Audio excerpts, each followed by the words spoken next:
Welcome to the Lowdown, brought to you by Unibet. I'm Dev Sahni, and today I'm on the road. Not on roads, I'm on the road with Hamzah Sheeraz, unbeaten WBO European Super Welterweight champion. How's it going?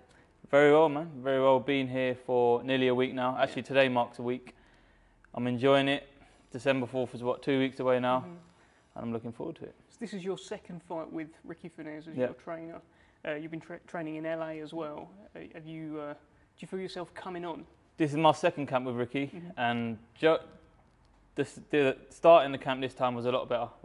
Because the first time, last time, I had to get used to everything. You know, as you have to get used to it, new surroundings, meeting new people, getting familiar with like the gym and everything. And this time, as soon as we got there, it was bang. We just started training straight away, and yeah, it's been good. It's been very well.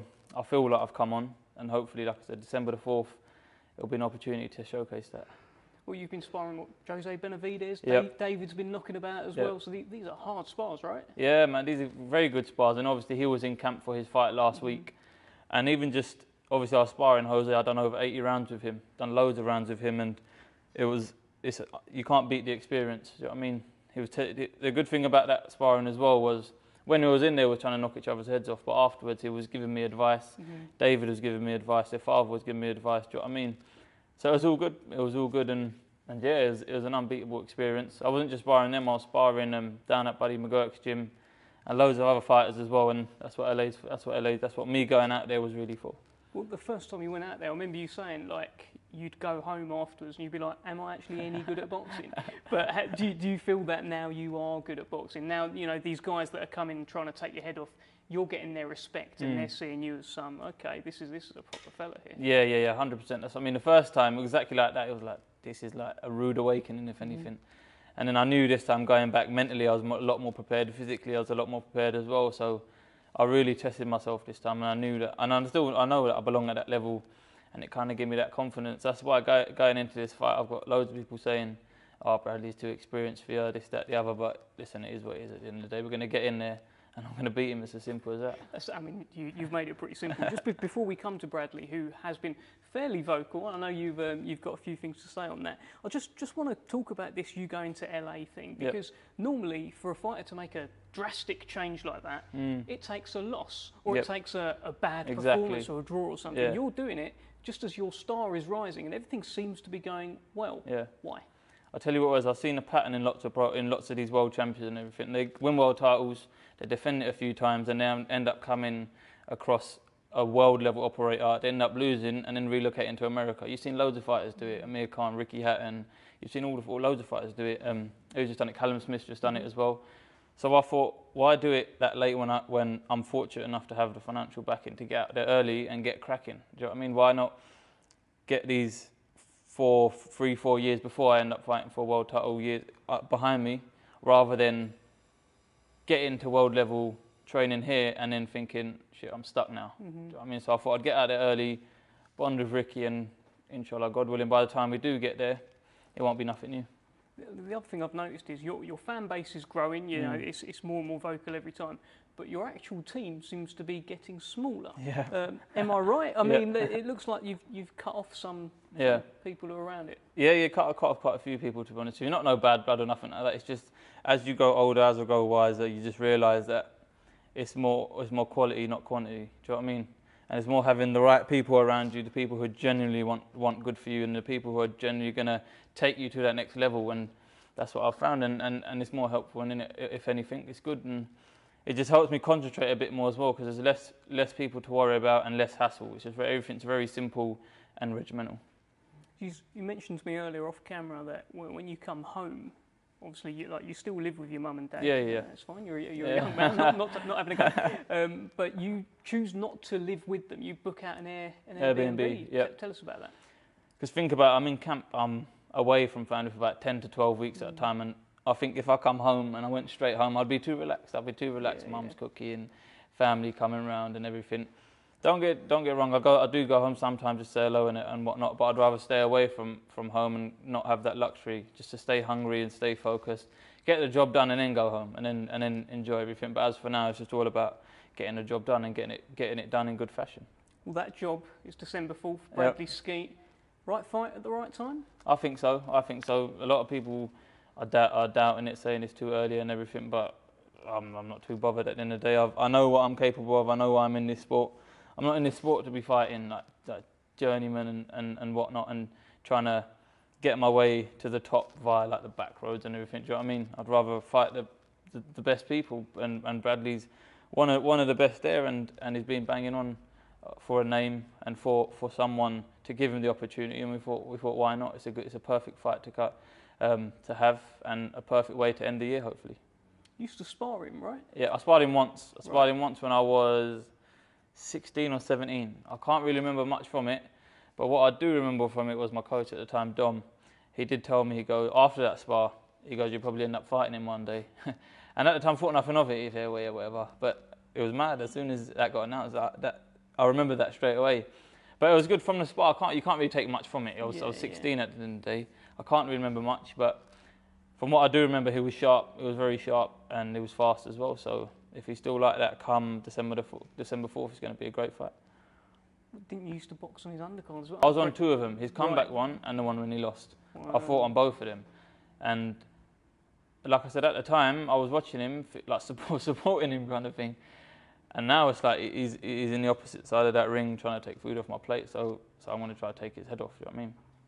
Well, he's trying to take food off your plate before you've had a full first meal. I mean, he's your first name opponent, right? An extra pressure on this fight because of that? You know what? Not really. I think there's less pressure, if anything, because when you fight these guys that no one knows about, then there's more pressure because you're going in that ring. Everyone thinks, yeah, he's going to blast him out, this, that, the other. But at least with Bradley, there's a few people I'm in an R ring. Obviously, I know myself 100%. I'm going to get the job done and get it done like in very, very good fashion because I've been training like an animal for this camp. But yeah, no, not much pressure. I'm actually enjoying it, if anything, to be honest with you. I'm like genuinely enjoying this camp. Mm-hmm. It's one I've been like taking everything in my stride. I mean, all these social media, these comments, him saying whatnot, and I'm just enjoying it. It's quite fun to be fair. I find it quite amusing. What have you made of it? Because I think you've pointed out before. He said he's going to smash your face in. Yep. He's referred to you as kid a few times. He's a bit older than you, you know. But what do you make of Bradley Skeete heading into this fight? As a boxer, I think he's good. I think he's a good boxer. Listen, he outclasses fighters. He's outclassed loads of fighters. He's got a good jab. He's got good long range. So in terms of a fight, it's going to be a great fight. But in terms of him smashing my face, I said it before. He's had 30, however many fights, and in all honesty, I don't think he's smashed any one of his opponent's faces. And do you know what I mean? Like no disrespect. In all honesty, I don't think he has. So if he's coming to smash mine, then so be it. He can meet me in the middle of the ring, and we'll see where it goes from there. He said he feels like a new fighter. Obviously, he's done a little bit of what you've done. He's taken himself away from his comfort zone. He's gone up to Sheffield. He's been training there for a year. He's had one comeback fight. New trainer. He says he feels like a new fighter. Yep. You're going to make him feel like an old fighter? That's it. We're going to send him into retirement after this. No, listen. He's made the change. So obviously, he's coming with full confidence. He looks at me like a little kid, as you would. So be it, is what it is. But he's going to have a rude awakening come December 4th. How do you win?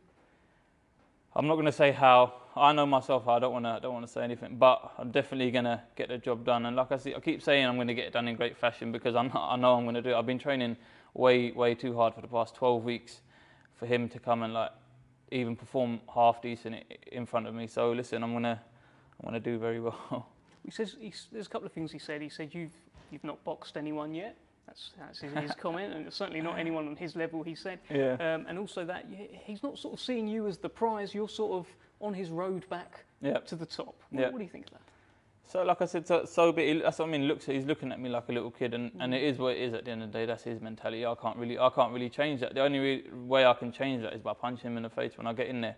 And you know what I mean? And I can tell his whole attitude is going to change when he gets in there. So listen, it is what it is. That's his mentality.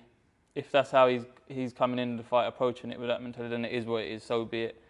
Come December the 4th, I'm just honestly looking forward to it. There. I can tell you're looking forward to it. Listen, that's Bradley Skeete there. He's watching this interview. He's watching this kid, right? What you got to say to him? You kind of put me on the spot there. No, we can edit it. Yeah, no, don't worry. I just said, come December the 4th, you're going to get beaten. You're going to get beat bad. Listen, I want to talk to you about something else before we wrap up, which is an issue currently which has been brought to light. Yep. Probably an issue which has been there for your whole life, Yeah. certainly my whole life Yeah. as well. In the spotlight right now is the racism and stuff that's come out with the cricket. Your dad used to be a cricketer as well professionally. Yep. What are your thoughts on what's going on right now? When it comes to all of that, Dev, I'm very simple. I think everyone should be treated equally. Everyone should be treated equally with respect, with love, with everything, to be honest with you. And obviously it is wrong. It is wrong and it's sad. Of course it is sad. And I think action has to be taken against it. Action has to be taken against it. But at the end of the day, I just keep it simple. And I treat everyone equal. I treat everyone equal. And I think it's not as easy as just saying, yeah, everyone should be treated equal. But, you know what I mean? All we can do really is with our social media platforms and everything is just spread the love. And that's what I was doing in my last fight when I come out in the T-shirt. And I'll just keep continuing to do it on my behalf, on my socials as well. So just keep spreading the love. And that's, for my behalf, that's the most I can really do. What are your experiences with racism? I've had quite a bit. But, do you know, with me, I don't really take it to heart, kind of thing. I understand it is a problem in today's society, and unfortunately, for as long as I can see, it probably will be. It's not going to change overnight. It won't, will it? But yeah, it's wrong. It is what it is. But like I said, I just got to keep spreading love. So you just got to crack on, sort of thing. I mean, your coach was telling me earlier there was someone parked in the wrong spot. Yeah, last camp out over here. And there was a message. Yeah. Tell me about that. Yeah, no, last camp was over. We parked outside, and we come outside after training, and there was just like a few eggs on the car, and they go, "Don't park here, you packies, this, that, the other." And I just looked and I started laughing, to be honest with you. I just was like, yeah, it is whatever it is, what it is. But I don't know. I don't really have much to say about it, honestly. What can you do? Do you know what I mean? I put it on our social media just to say, like, if anyone's seen anything, just let us know. But after that, it didn't happen again. So I don't know. It was a bit of a weird welcome, weird welcome back. Just as you come back from LA. Literally the second day. Literally the second day. I mean, look, we're laughing and we're laughing it off. Yeah. And look, I'm the same as you. I laugh a lot of stuff off, but it's quite serious. Right? Yeah, of like, course. They're picking on something about you, about your people, and saying that. I mean, do you think anything more can be done to change this? Hopefully, that's what I was saying. Hopefully, just like I said, keep spreading love, spreading positive messages. And obviously, like you said, we're laughing about it, but luckily we're like mentally strong. Not everyone is like us, that they can take it as a laugh. Some people take it very seriously and they get upset like straight away, and that's just down to how everyone deals with it as an individual. But like I said, if anyone needs help and anything, I'm always on social media to reach out to, and even my team, any one of my team members, we're very helpful people at the end of the day. So if they need anyone to reach out to, just give us a shout. Yeah, and that's good, and that's the same thing you did with Saka. Yeah. And that he must have been going through hell at the time. Yeah. As soon as he opens up his DMs, there's bad emojis there, right? And it's terrible. Have you been suffering any of that? Has anyone given you anything like that on social media? You know what? Lucky on social media, it's been all right. Yeah. It's been all right on social media. I've had a few here and there, but nothing severe, nothing crazy, and I think that all comes with the bigger you get at the end of the day. Do you know what I mean? Because you get a lot more people hating, a lot more bitter people, but you at the same time it equals out with a lot of supporters. So it is what it is at the end of the day, and hopefully it can be reduced and something can be done about it. And I was speaking to your team earlier, and some of the things they're talking about how you want to pave the way for the next generation, God willing, of kids coming through, because there's not that many Asian boxers who have reached a high level. Amir Khan's the one that stands out, certainly from Britain. So you want to be the next guy and you want to bring the kids through. Yeah, God willing, inshallah, that's the plan. Like, look at Canelo now. He's opened up his own Mexican promotions alongside Eddie Hearn, and he's promoting all these Mexican fighters who need financial backing. He's giving them the platform to perform on DAZN, on big channels. Do you know what I mean? So God willing, in the future we can do that. I can do that, but I think the main focus is getting there first. That's the main thing. I have to beat these people they put in front of me, win world titles, cement my legacy, and then do that. So in terms of long-term goals, that's definitely one of my goals. All right, look, it's been great being in camp with you today, getting a little sample of it. Thanks for coming. Yeah, well, this is just you chilling out, though, right? This I know. I was sweating up. Anything you want to add ahead of December 4th? Give us your final prediction. What's going to happen in there? It's going to be an Hamzah Sheeraz win, 100%, and it's going to be in good fashion. I've said it about 100 times, but it is going to be in very, very devastating fashion. I'm confident. I've been working hard, and just a massive thank you to everyone who's bought a ticket, all my sponsors, and just everyone who's spending their hard-earned money. Hopefully I can put on a good show for you. Good man. Pleasure speaking to you, Hamzah. Cheers, Dev. Thank you very much.